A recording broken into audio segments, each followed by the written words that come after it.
now that you've heard the worst sentences in that book, you'll have to go and buy the book and read the entire thing. Actually, the first part was an elaborate joke. The voice of the person talking there is a man called Jonathan Pons, who was my caricature of an American professor who finds every occasion to get a grant but never does any work. And when he's changing his lens, he's boasting about the kind of camera that he has. He never has anything in his brain. So read the novel, etc. I was going to have a prepared lecture here if anybody wants to be really bored. But Jeffrey, sorry, the microphone isn't. You don't need it. Do you need it? Yes. Can you hear me? You need it? Okay. Can you hear me now?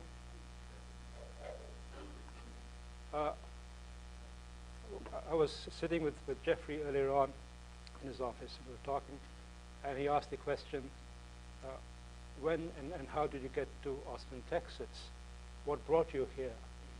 And I'm now going to start telling a story, and this is very dangerous because one story leads to another, and before we know it, we'll be here till 4 o'clock in the afternoon. And I hope there's nobody here who has heard these stories before.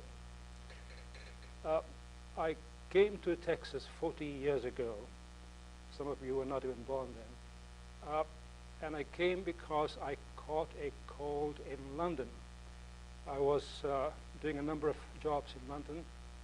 I was, as Pinder said, working as a cricket reporter for the Observer. That was just a weekend job. But my main job was as a school teacher. And it was a very rough, difficult school. Boys aged 11 to 16. And they made one's life rather difficult. And so every term you caught a cold because that gave you 2 days off. You could stay at home. And so one term back in 1968, I got a cold.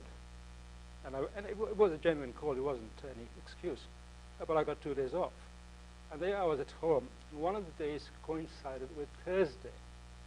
Thursday is the day when the Times Literary Supplement comes out. Now, I have to give you a little aside here, a little sidebar. I detested the Times Literary Supplement. Why? Because I had been writing for it. You have no idea. This is the days when the Times Literary Supplement used to be all anonymous. You never knew who was the person writing the review. And what they did was, behind that anonymity, while they had 1 or 2 major figures, they had a lot of people like myself. I began writing for the TLS when I was about 24 years old, just out of college, and they found me because I published a few poems here and there, and they began to ask me to review. And that was fine with me. It was very flattering, and I will tell you other stories about some of the people I reviewed. But I got to a point when I realized that there was something not very pleasant going on, and especially when I began to publish books myself, assuming and expecting that the editor who had been exploiting me would now find somebody to write nice things about me. He did not. I was really annoyed. And so I detested the TLS. And I refused to buy it, refused to have anything to do with it.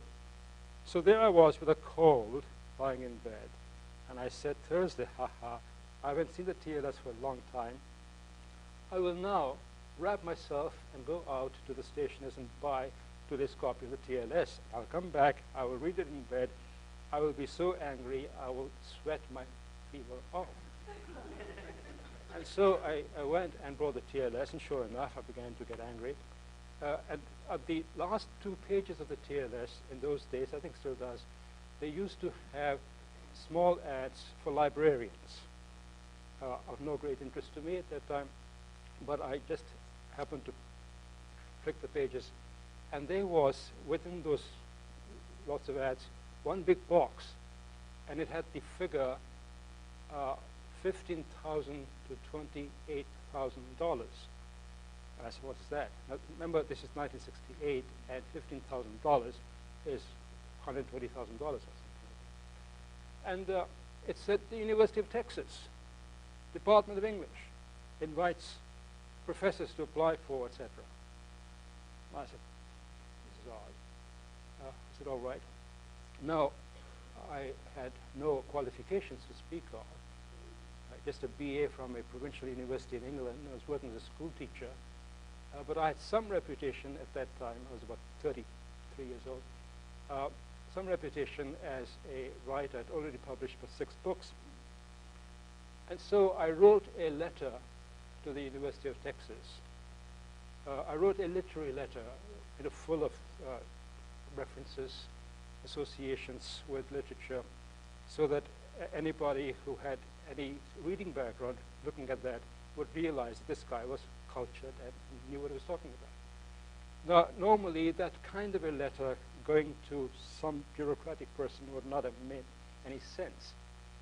But my fortune was that the person receiving it was a man called Roger Shattuck, who was a very distinguished French language professor. He was an American professor of French. And his background was similar to mine, no great degrees, but he had done a lot of interesting work. And so we began to correspond, and one thing led to another, and there I was, at the University of Texas, in the fall of 1969. Now, this is going to be a long story, and never mind. When I got the job, there was my father in London. I said, Dad, I'm going to Texas. He said, what's happened? I've been offered I said, I've been offered a job. And he said, I thought so. They've got you, haven't they? I said, what do you mean they got me? The CIA. Who else should think about it? He was a man who believed in conspiracy theories, and pointed out that look at Encounter magazine. Everybody knows by that time the CIA was paying for it, and so I of course did not take him seriously at all. But I've always watched where I'm going. And here I am, and I'm not sure what ABR is all about. So I have to be careful. All right. Stories. One thing leads to another, so excuse me, a couple more. When I was teaching, sitting in the front, which are days, used to be a student who was always listening very carefully, making notes, and sort of checking things off. And sometimes when I would go off on a tangent like I'm right now and tell stories, he would be really delighted. One day after class, we were going out, and he happened to walk next to me, and he suddenly said, you know something? You haven't yet told the story, etc. And I looked at him, haven't yet? This guy sits there, and all he does is check off the stories that I tell. And he knows them all already, and he's waiting for me to tell something else. So next day I was obliged to tell the other story, which is the other story that is in my mind right now. This was another student back in 1970s, a year after I came, who took every course that I ever gave. I gave a sophomore English course, he took it. I gave a course in English drama, he took that. And so on. It went on and on.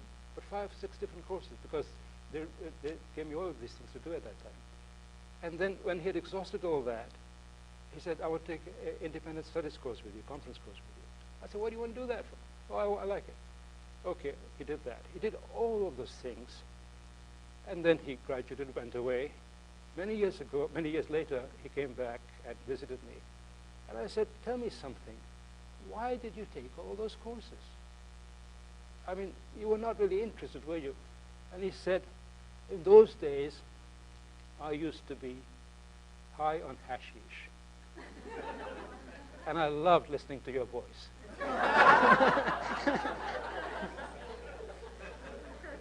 He thought I was Mahatma Gandhi or somebody. And it's that Indian voice, you know. This explains all those motivational speakers that you watch on television. Those guys, you know, who talk about nothing at all. You know, life, my friends, is a river that flows on and on. You know, life means that you have to climb up the mountain peak. And once you're there, you find that the Six Flags are already up there, and so you come down. You know, they talk endlessly, but it's the voice that people are high on. Anyway, all right. I'm trying to restrain myself. I was going to give you a lecture on writers talking about or the way in which they transmit their ideas to younger people. Maybe I'll start with that. I was going to do a number of things, and this is the wrong level, but I will see what I can do. In William Faulkner's Correspondence, there are letters he wrote to a young woman named Joan Williams, who sent him. The level is wrong.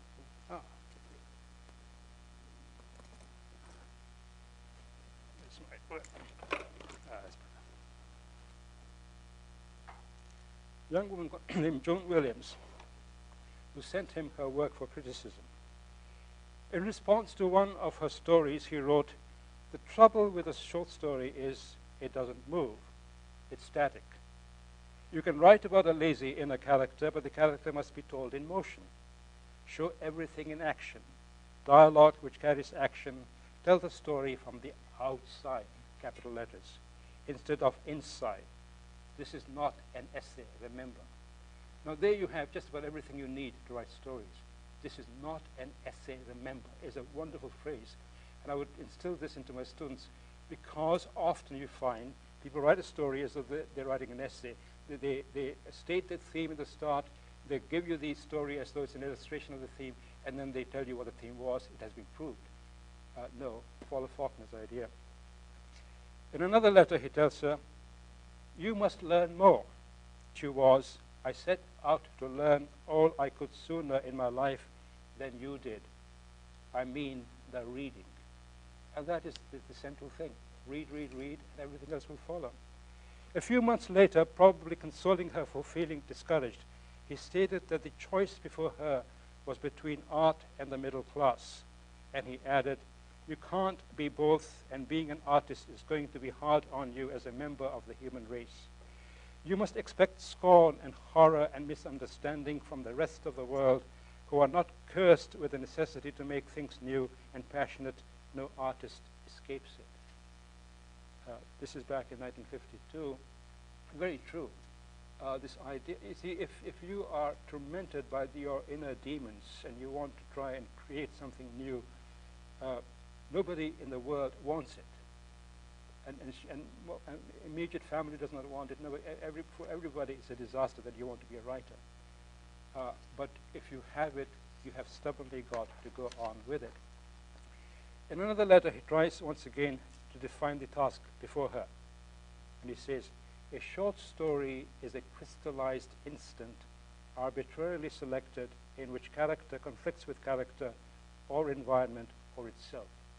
What is so wonderful about Faulkner and some of these great writers is that they will suddenly throw out a little statement which is a perfect definition of what we are trying to do.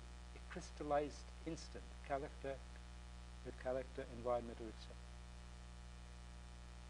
She must have made the excuse for not reading widely that one hears young writers make, that the work of other writers penetrating their brains would somehow violate their virginal genius.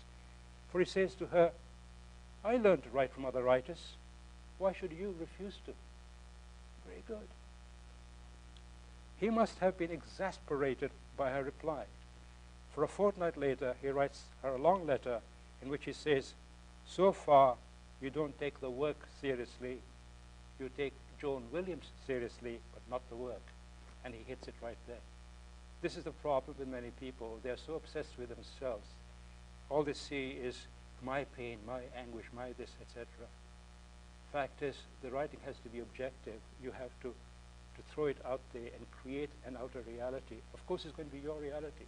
And of course, it's going to be saturated with your beliefs, your worldview, and everything else. But you still have to make that outer reality, that objective world.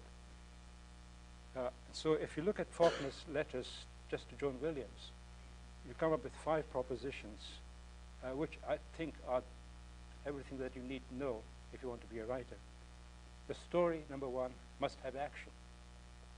2, the action must be presented objectively. You have to read widely and learn from other writers. No use being self-obsessed or being discouraged by failure. the only thing to do is to take the work seriously and to get on with it.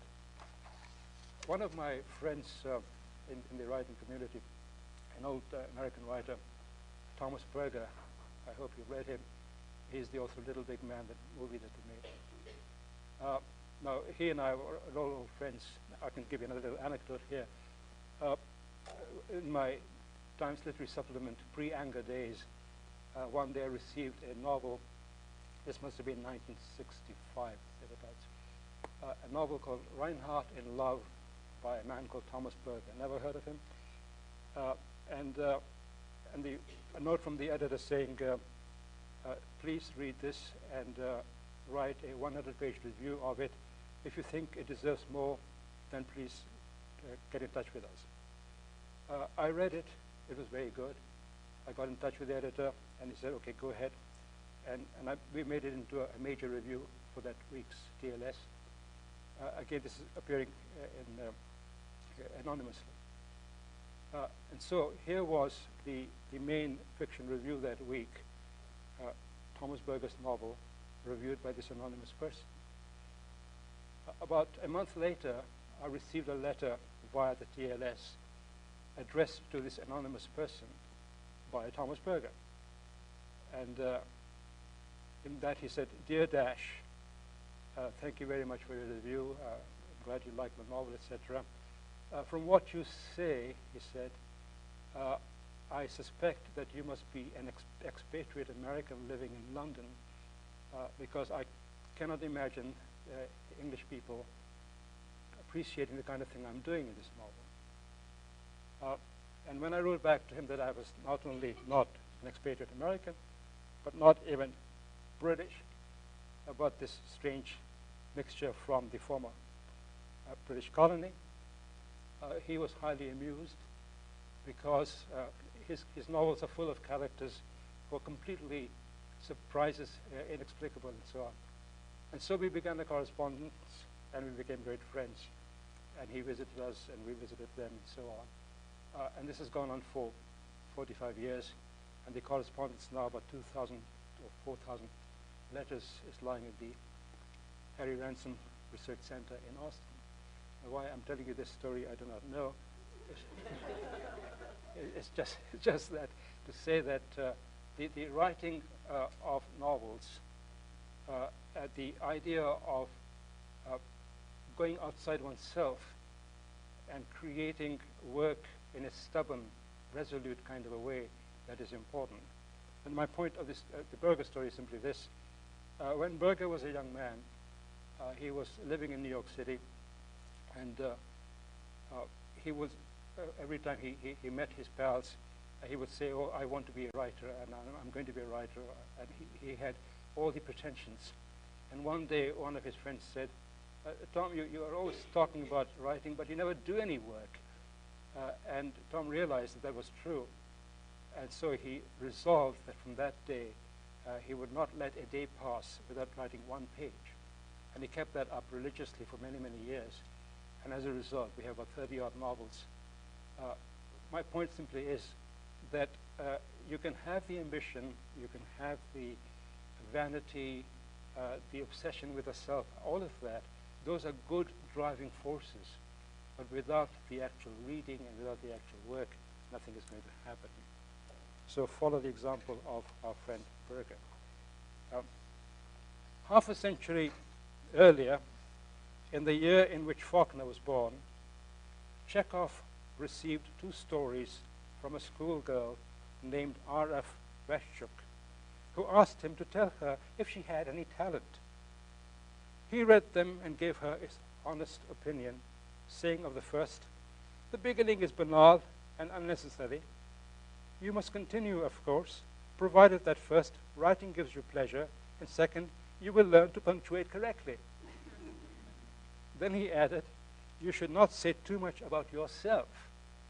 You write about yourself, you lapse into exaggeration, and risk get nothing for your trouble. Criticizing her other story, which was an attempted fairy tale, he told her to throw it away and to write only about what existed. And he added, one should paint pictures, make it objective. You might note that middle-aged and older men usually are quite willing to help young women, but when the appeal is from a man, the answer is usually something like this. Sorry, old boy, I'm awfully busy right now working on the second volume of my trilogy about the Crimean War. You know, in charge of the bloody Light Brigade, eh? So that's how you get rid of the man. But when the supplicant is a young woman, the answer might be, how charming of you to send me your delightful story. There are a few minor points that I need to talk to you about, which should best be done personally. As a writer, you, more than anybody else, will appreciate the power of coincidence. And it happens that next weekend, I have been given use of a suite at the Ritz in Paris. And I have enough frequent flyer miles for two first-class tickets. All these fantasies people have. They're not mine, by the way. Let me skip all of this. Let me, because I think we're going to be running out of time. How much time do we have? 10 minutes? There's a lot more of that nonsense in that one, but you get the point. Read and write. But I wanted to give you something from one of these books. It's called The Art of Creating Fiction, that I wrote back in the 90s. And it was published in London by Macmillan. The Americans didn't want to do it because they said, well, what this is doing is telling us that we should not be publishing textbooks. And they have a good business in that. Anyway, The Art of Creating Fiction, the title is a reference to Henry James's famous essay called The Art of Fiction. Henry James's essay, The Art of Fiction, written back in the 1850s, is a seminal piece of work, by the way. If you don't know it, you should read it. It's the first really important essay which talks about the novel as an art form from the point of view of writers.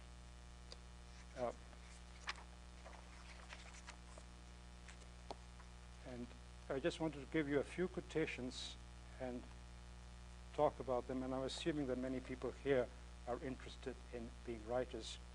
So I start by saying, you are going to be a writer. You're going to create a language which will essentially be a body of images. The images will come from your perception of the world and from your unconscious mind. They will be the details of all your accumulated personal experience and the experience of the human race.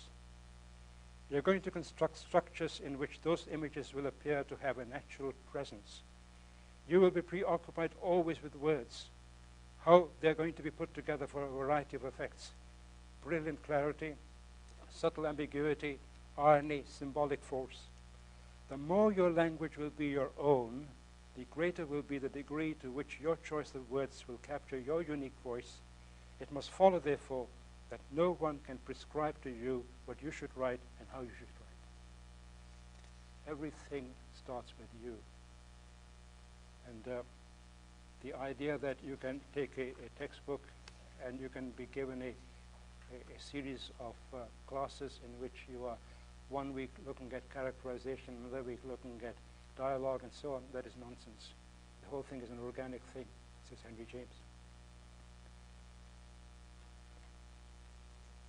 The execution of your work is tied up with precision, and precision with objectivity in the creation of a descriptive language. And description, in turn, depends upon the creation of images, which are our mirror of reality. All you do when you write fiction is to let those images appear and record them in a language that sounds just right. Naturalness is all. You make reality happen, very simply. And it is then that the story that gets written surprises your readers with its ideas.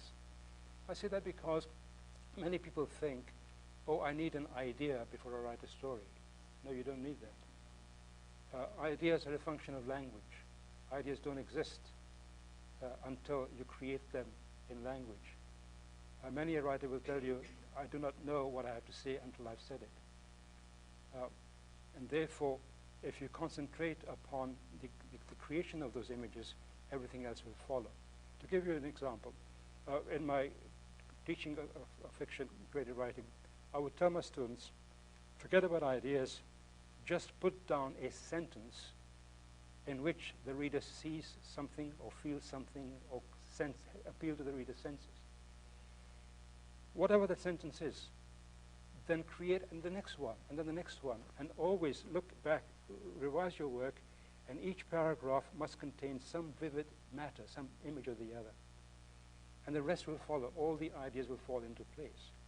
And let me give you one little example from memory, because it is there's association in my mind.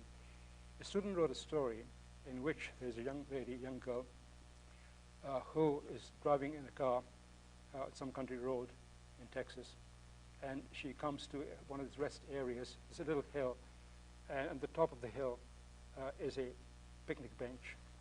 And so she parks the car there, she goes back to the trunk, and this is just objectively described. She goes to the trunk, takes out a camera and a tripod, and then she walks up the hill. And she sets the camera and the tripod there facing the west. The sun is about to set. And this is the days before digital photography, so she's got film in the camera. And she sets it there.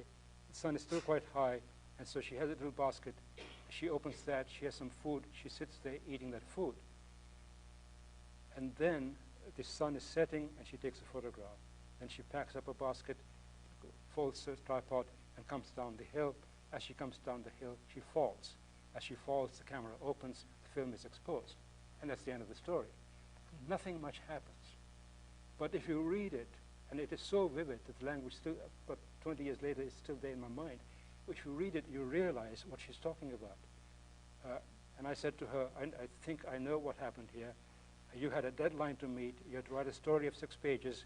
You were desperate, and so you simply make this up, and you stretch it out. You do not know what to do, so you have the food, and you have the description, and you don't know what to do. But you are simply creating those images. But what you have done is the idea of the pilgrimage, at the hill, the spot from which we look out at the setting sun. Isn't that to do with some kind of pagan idea of sun worship within oneself? There are all kinds of images that begin to emerge. And the idea of taking the photograph, and the photograph that is then exposed, and the idea of taking food to the shrine, and to be presenting the food to the gods. There are a lot of religious, sacred images in that story. And that is how good writing seems to me to work. If you look at people like Virginia Woolf and Samuel Beckett, it's nothing but an imagistic matter concentrated and charged with a meaning that then develops at that unconscious level. Well, do I stop now, or do you want me to go? I mean, I can go on for a long, long time. Let me give you a couple more things here.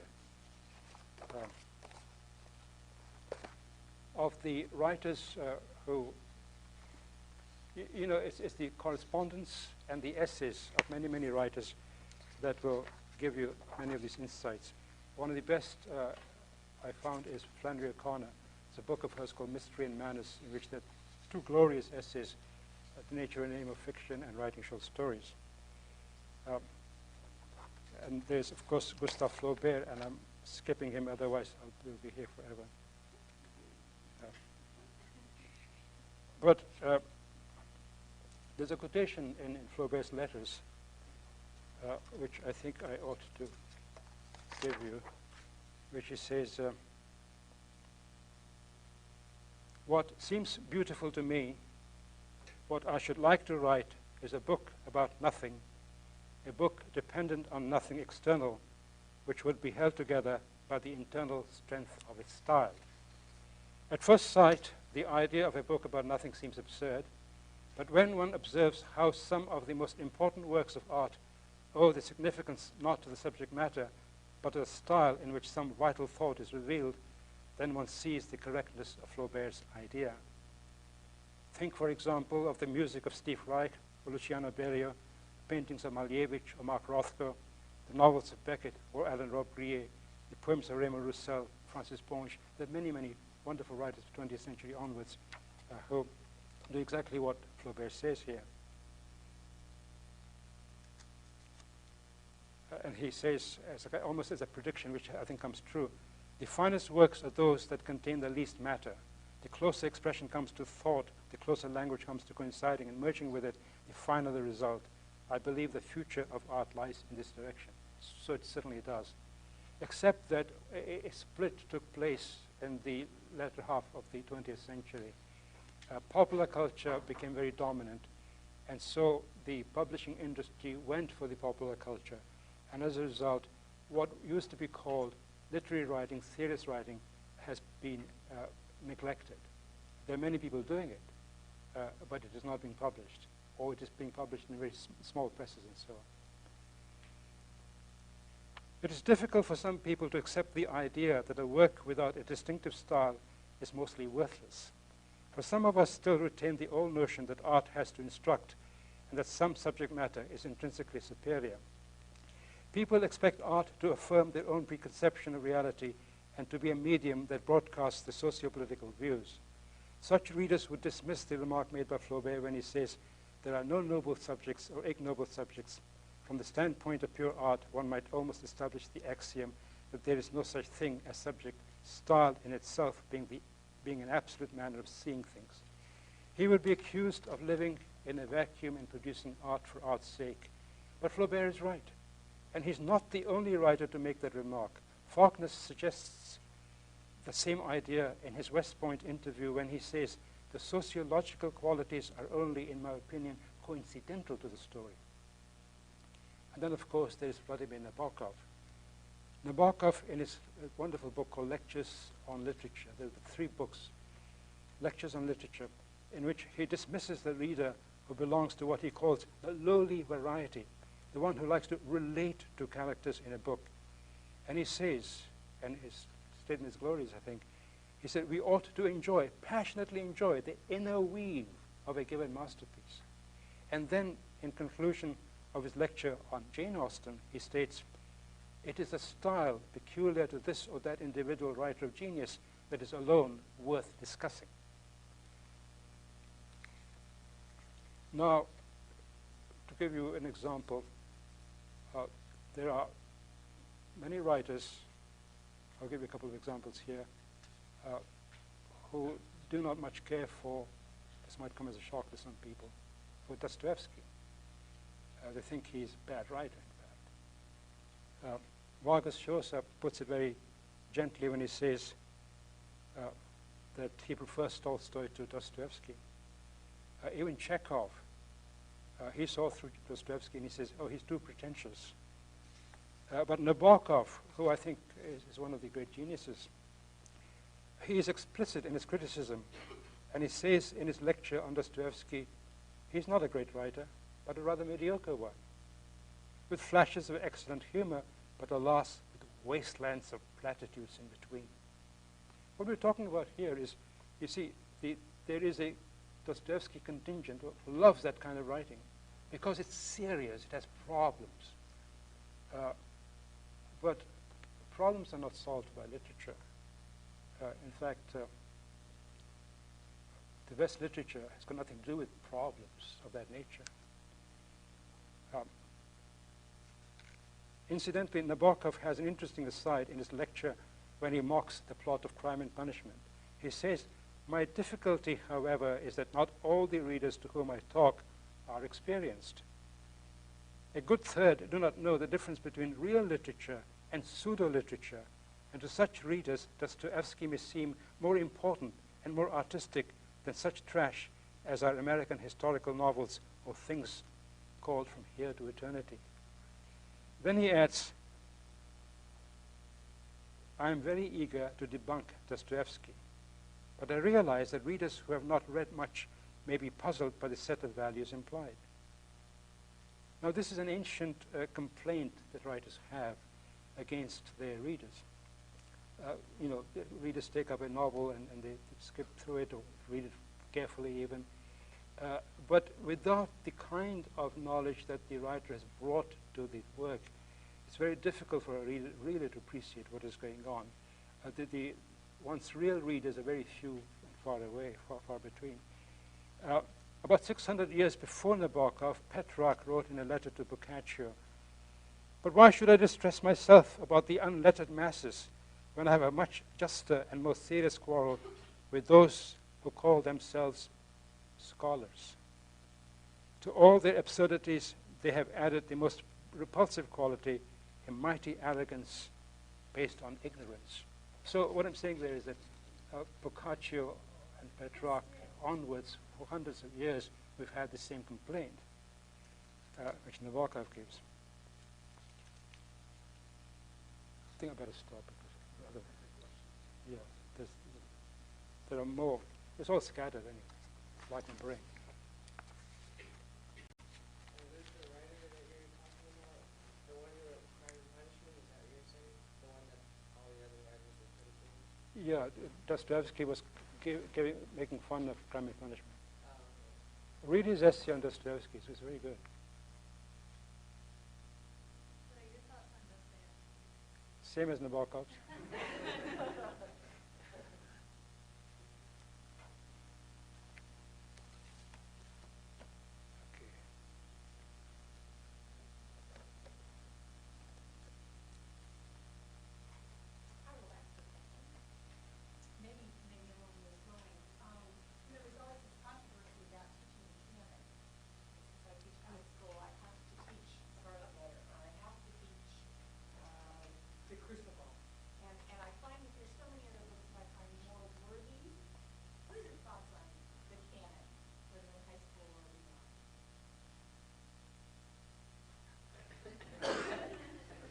I think it is important for, if you were going to be a writer, you have to have the canon, yes. But the canon is not set in concrete. I don't like the word canon. It reminds me of Tennyson. I prefer tradition. And I would refer you to T.S. Eliot's essay, Tradition and the Individual Talent. And I think it is a responsibility of every new writer to immerse himself or herself in the tradition. Eliot says that you should know the tradition from Homer to your present day, and he's talking about the tradition in Western Europe. I would say today we need more than that. We are more global, and we need to understand and to have and to acquire the tradition of the entire universe, in fact. And of course, one can't do all of that, but as much as one possibly can. The point is, and Eliot makes this in the same essay, that the tradition is constantly changing. That is how it should be. That every time you have, the image he gives is a series of monuments. They are already there, present. You come to them, and then in your generation comes a new writer, T.S. Eliot, and then he becomes a monument. As soon as he becomes a monument, somebody has to fall. And I think Tennyson falls. Sorry about Tennyson, it keeps popping up. It's a Charge the Light Brigade. So I think, but it's difficult, I think, at high school level, even undergraduate level, unless people have a vocation for it, they're not really interested. And it's more interesting for them to have that which they can relate to, as often Nabokov says. And that is a rather miserable level of reading. Now, people say that it's better that they read something than nothing at all, which was the example given by Harry Potter. You know, all children are reading, at least they will start reading, but they don't read anything else after that. Maybe some do. No, I don't care for that argument whatsoever. I think we should try and simply bring them into it. I don't know how you can teach. And the problem with the classroom, of course, is how are you going to engage the young mind? You can't go around praising Shakespeare because it doesn't mean anything to them. But surely you can take those passages and try and show that quality of thought and try and transmit that. I don't know how it's done. Yeah. I have a question. What do you think is the responsibility of an author? Is it to his own way and his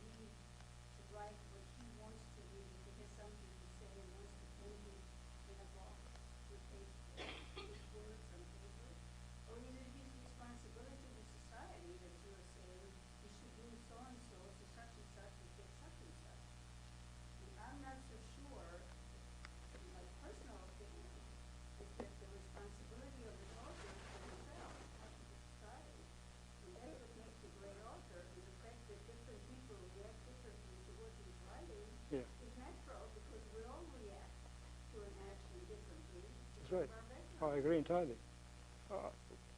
The artist has no responsibility to anybody but himself and his art. I am responsible to the dead.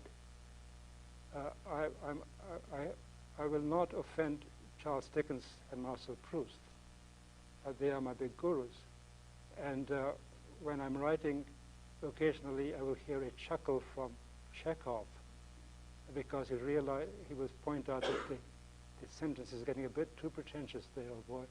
So those are the people one talks to. One is responsible to, but otherwise I have no responsibility to anybody. I mean, it's a private activity, really, and the rest is incidental. If it's published, it's published. Good. If it sells, better still. But it does not matter much. Thank you. Thank you.